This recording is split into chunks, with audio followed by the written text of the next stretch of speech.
আজকের ভিডিওর বিষয়বস্তু হচ্ছে পরিপক্ক ও পরিণত মানুষের লক্ষণ কী।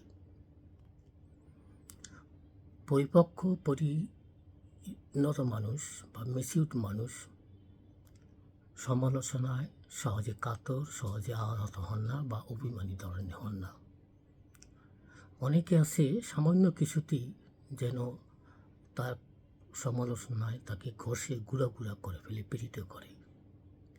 পথে ঘাটে হয়তো অমার্জিত রূঢ় আচরণ পেল, অথবা অন্যেরা কর্কশ হাসি দিল ইত্যাদি বিভিন্ন প্রতিদিনের দৈনন্দিন সামান্য বিষয় তাদেরকে বিরক্ত করে, উত্ত্যক্ত করে।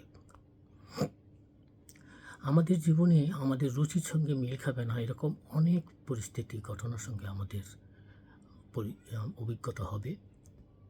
তাই বেড়ে ওঠা, বিকশিত হওয়া মানে অন্তত কিছু মাত্রায় সহনশীল হওয়া, সহজে অনেক কিছু মেনে নিতে শেখা। আমাদের এই পৃথিবী অনেকাংশে নিষ্ঠুরতা, নির্মমতা, নির্দয়তায় দিয়ে পূর্ণ, এমনকি পার্শ্ববিকতায় পূর্ণ। এখন তো দেখতেই পাচ্ছেন কত নির্মমভাবে কয়েকদিন আগেই আজকে শুনলাম যে পাথর মেরে একটি লোককে খুন করা হয়েছে প্রকাশ্য দিবালোকে। এটাই আমাদের জীবনের বাস্তবতা, আমাদের সমাজের বাস্তবতা। এখন এর ভিতর তো আমাদেরকে বেশি থাকতে হবে। এগুলি দেখে তো আমরা যদি ম্রিয়মাণ হয়ে পড়ি, বিষণ্ণ হয়ে পড়ি, তাহলে তো চলবে না। আমাদেরকে নিজেদের মানসিক স্বাস্থ্যকে সুস্থ সবল রাখতে হবে। তাই পরিবেশের কারণে ম্রিয়মাণ না হয়ে সানন্দে হৃষ্টচিত্তে সব কিছুকে গ্রহণ করার মানসিকতা থাকতে হবে। রোতার মধ্যেও সবল, সতেজ ও হৃষ্টচিত্ত থাকতে হবে। দ্বিতীয় হচ্ছে শখ অ্যাবজর্বার হতে হবে। শখ দিলে সেটাকে চুষে নিতে হবে, সেটাকে আত্মস্থ করতে হবে। যেমন দুঃখ কষ্ট চুষে নেওয়া, আত্মীভূত করার ক্ষমতা থাকতে হবে। এমনকি ক্ষেত্র বিশেষে আমাদেরকে নিশ্চেতন বা উদাসীনও থাকতে হবে। এটা অনেকটা কেলাসনেসের মতন। অনেকে মনে করেন যে এই লোকটার তো কোনো বোধ বুদ্ধি নেই, এত কিছু ঘটতেছে, এত কঠিন কঠিন জিনিস যাচ্ছে, অথচ তার কোনো রিয়াকশান নাই। না, আপনি এত রিয়াকশান করে কী হবেন? তাতে বরং উদাসীন থাকুন, নিশ্চেতন থাকুন। আরেকটি হচ্ছে বাস্তবসম্মত আকাঙ্ক্ষা করা। আমাদের পৃথিবীটা কিন্তু নিখুঁত, উৎকৃষ্ট, নির্ভুল নয়, এবং আমরা নিজেরাও অতি নিখুঁত, নির্বল, উৎকৃষ্ট এমনটা নয়। তাই আমাদের চাওয়া পাওয়া, আমাদের আকাঙ্ক্ষা যেন আকাশচুম্বী না হয়, তা আমাদের সামর্থ্যের মধ্যে বাস্তবসম্মত আকাঙ্ক্ষা থাকে। আমরা কোনো স্বপ্নকে যত বেশি আঁকড়ে ধরতে চাই, যত তাড়াতাড়ি সেই স্বপ্ন লুফিয়ে নিতে চাই, বা সেটার জন্য যত বেশি লালায়িত থাকি, আমাদের প্রকৃত অর্জন, সফল প্রাপ্তি বরং তার চেয়ে অনেক কম হবে। জীবনের এটার নামই বাস্তবতা। অনেকেই নায়ক নায়িকা হতে চান, অনেকেই বিখ্যাত বিজ্ঞানী গবেষক হতে চান, অনেকে অফিসের প্রধান নির্বাহী হতে চান।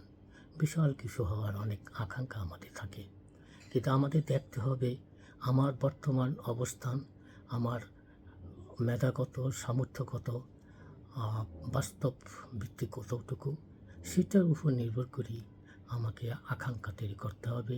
সেরকমই আমাকে একটা সীমার মধ্যে আকাঙ্ক্ষা রাখতে হবে। অন্য একটি হচ্ছে অন্তর্গত বিষয়ে পারস্পর্য থাকা, অর্থাৎ দৃষ্টিভঙ্গির পারস্পর্য রাখা মানসিক সুস্থতার একটি অন্যতম দিক। সবসময় নিজেকে ও নিজের অবস্থানকে সঠিক দৃষ্টিভঙ্গিতে দেখতে পারতে হবে। আমাদের মনে রাখতে হবে যে সুবিশাল পৃথিবীর বিরাট শক্তির মধ্যে আমরা ক্ষুদ্র একটি অংশ মাত্র। আমাদের ভূমিকা দুনিয়া কাঁপানোর মতন তেমন কিছু নয়। আমরা হাত শেকিং দুনিয়া কাঁপিয়ে দেব তেমন ভূমিকা, তেমন কাজ আমরা করে ফেলব, এমনটা ভাবা বেশিরভাগ ক্ষেত্রেই ভুল ধারণা। তবে এমন দুনিয়া কাঁপানো কাজ করতে না পারলেও এর মধ্য থেকে আমরা যা করতে পারি সেটা থেকে আমরা অনেক গর্ব তৃপ্তি পেতে পারি। আমাদের ভূমিকা খুবই ক্ষুদ্র হতে পারে, কিন্তু সেটার মূল্য কম নয়। আমরা শিষ্ট, মার্জিত, পরিশীলিতভাবে ধৈর্য ও সহিষ্ণুতার সহিত যদি দায়িত্ব পালন করে যাই, তাহলে এই অস্তিত্বের যে নাটক মঞ্চায়ন আছে, সেখানেও আমরা ছোট্ট গুরুত্বপূর্ণ ভূমিকা পালন করতে পারি। আরেকটি হচ্ছে, যদি আপনি আপন মনে হাসতে পারেন, নিজেকে নিজে নিয়ে হাসতে পারেন, তাহলে আপনাকে নিয়ে অন্যেরা হাসাহাসি করলে সেটা আপনাকে আহত করবে না। তাই আপনি কোনটাকে বেশি মূল্য দেন?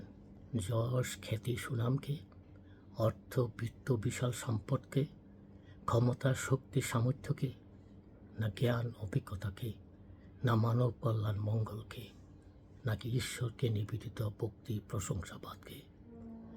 যে ব্যক্তি আশা আকাঙ্ক্ষা হৃদয়ে পোষণ করে, সেই ব্যক্তি তার জীবন সার্থক, তাৎপর্যযুক্ত বলিতে ভাবতে পারে। উন্নত জীবন যদি চান, তার মূল মন্ত্র বা আদর্শবাণী হবে কর্মে ব্যস্ত থাকা, খেলাধুলা, ব্যায়াম, বিনোদনের সময় দেওয়া, পরিবার ও সমাজের সবাইকে ভালোবাসা এবং সবার থেকে ভালোবাসা পাওয়া। ভালো থাকবেন। Be positive, be happy.